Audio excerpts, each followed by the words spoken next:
Now it's Marineford and Fishman Island in 12 minutes.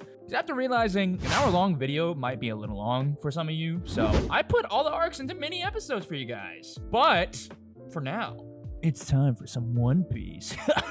Now, after Thriller Bark, the Straw Hats end up on Sabaody, which is like Pirate Central, where the Marines don't know about it, to look for someone who can help them get to the next island called Fishman Island. When they meet Silver's Rayleigh, who is the right-hand man of Goldie Roger. So that's pretty sick.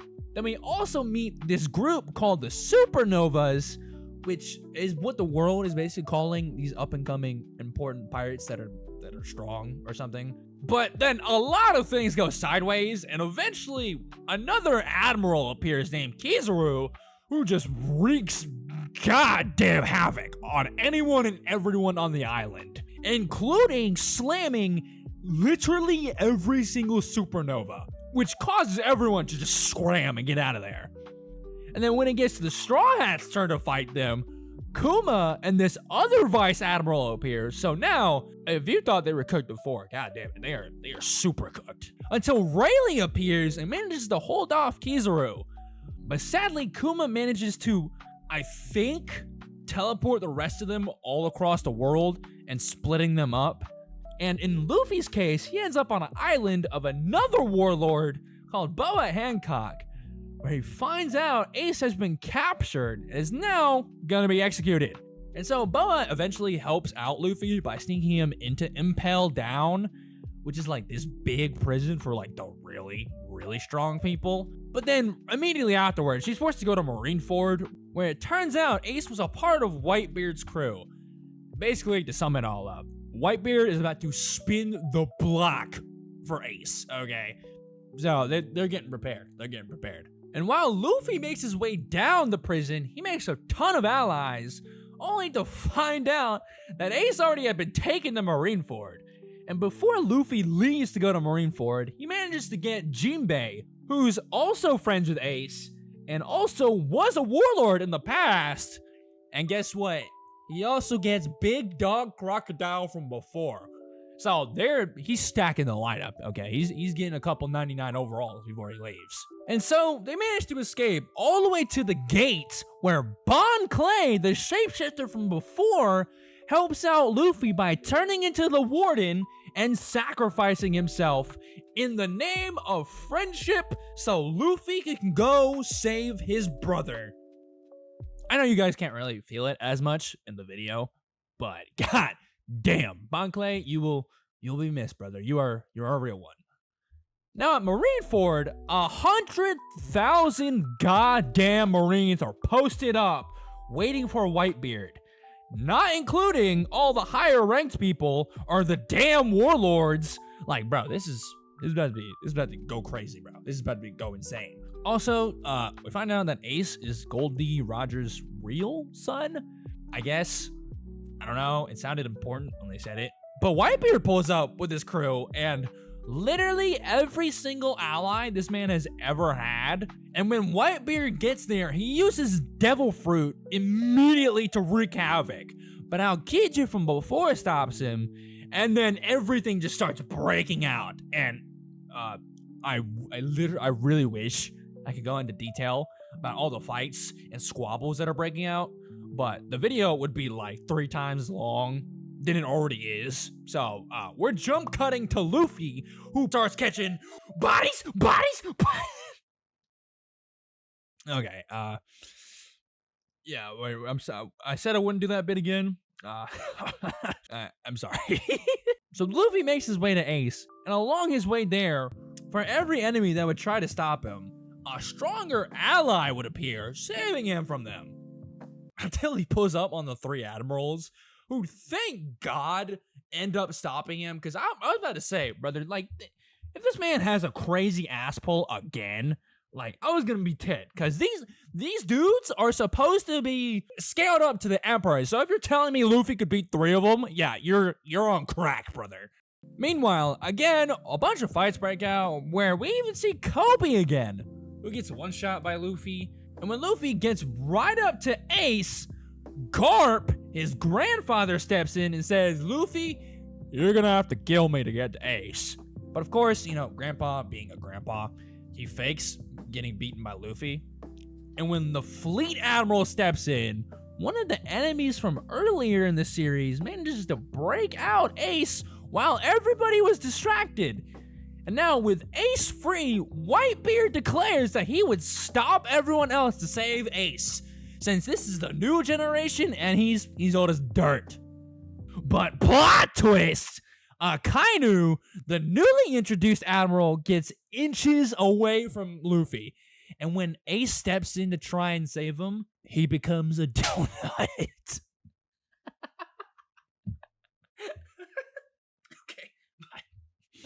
Okay, my bad. I should not, this is a serious moment, okay? I should not be laughing at this.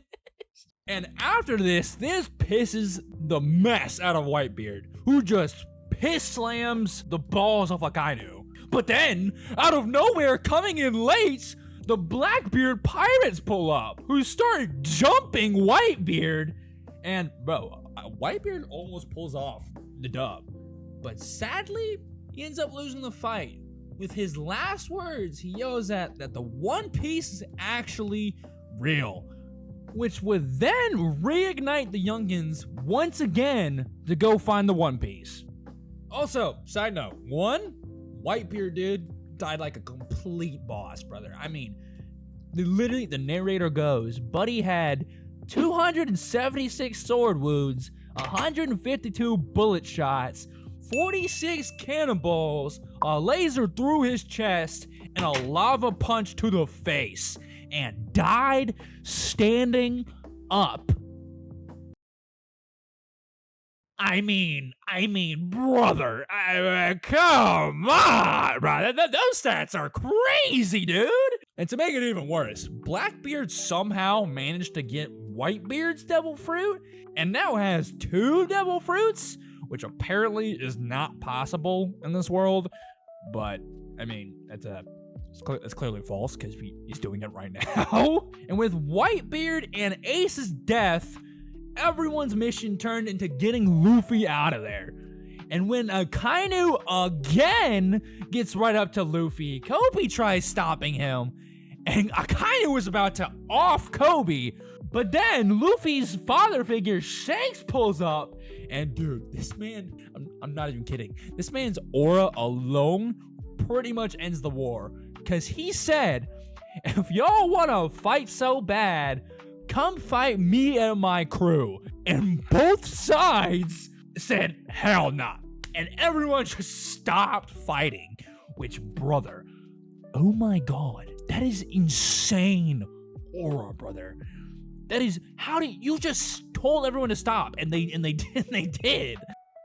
And now, against Luffy's will, he's taken to the island from before, where he's meted by Silver's Rayleigh, who, side note, Buddy swam from Sabaody all the way to the island, which I did not know that until like the making of this video, which is pretty okay.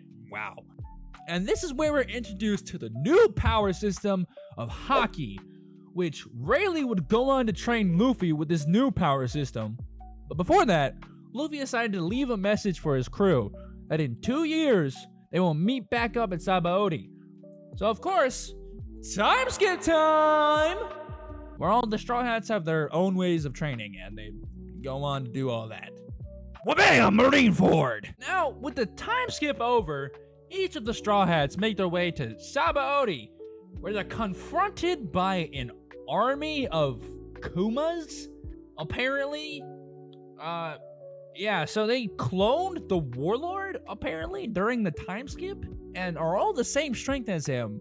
So, just for power scaling reasons, right? They end up slamming this unit of Kumas with ease. And boom, with the reunion of the Straw Hats, they set off to Fishman Island. But they run into trouble and are eventually split up into groups along Fishman Island. Meanwhile, we find out the Fishman Pirates are back and are now led by like Arlong's underling or something. I don't know exactly what his deal is, but he's just a replica of Fishman, I guess. He's dog water. Just don't worry about him. So the Fishmen decide to attack the royal palace of Fishman Island, where Zoro was posted up. And let me just say, right, so you guys can have a better understanding of this. Buddy is a fishman. Right. So tell me how the hell you flood this said palace only to get folded by Zoro, who is a normal human, by the way, with one sword. This is even him trying, right? 3-sword style is him trying. This is one sword, Zoro. And technically, Zoro's not even supposed to be the strongest member on the crew at this point. Like, brother, what? You gotta hit the gym. You gotta hit the books. Or come on, man, what are you doing? But the fishman manages to escape and takes the king hostage. And with 100,000 fishman fighters, the Straw Hats pull up and handle business. And I mean, off rip, Luffy by himself offs 50,000 fishmen with Conqueror's Haki, which is basically just like hockey that, when used, makes everyone in the area pass out. But only if they're weaker than you, so it's not like OP, you know? And then, of course, the rest of the fighters fight their own battles, yada, yada, yada. Show off their time skip abilities, yeah. Got it, we're done. And so Luffy goes to fight off Brand Arlong, but underwater. So he kind of struggles a bit for a little bit and ends up mortally wounded. But Jinbei steps in and gives him the blood he needs, which afterwards, getting Luffy to ask him to join the crew, which Jinbei replies with, yes, but first, I gotta deal with some stuff. And what a coincidence that the stuff Jinbei had to deal with was with one of the Emperor's big mom, who also had her lackeys coincidentally there to steal food from Fishman Island to give to her. And when Luffy finds this out, he declares war on Big Mom right on the spot, which this spot, this will be very important in like 2 arcs, I think. So just remember this, okay? Now, if you haven't seen the other arcs already, unless these are one of your favorite arcs, why are you watching this one first? So here's the series. Or if you just want to watch the whole thing in like an hour, there's that too. Go watch that. Now, thank you so much for watching, and I love you guys. And I'll see you in the next one. Peace.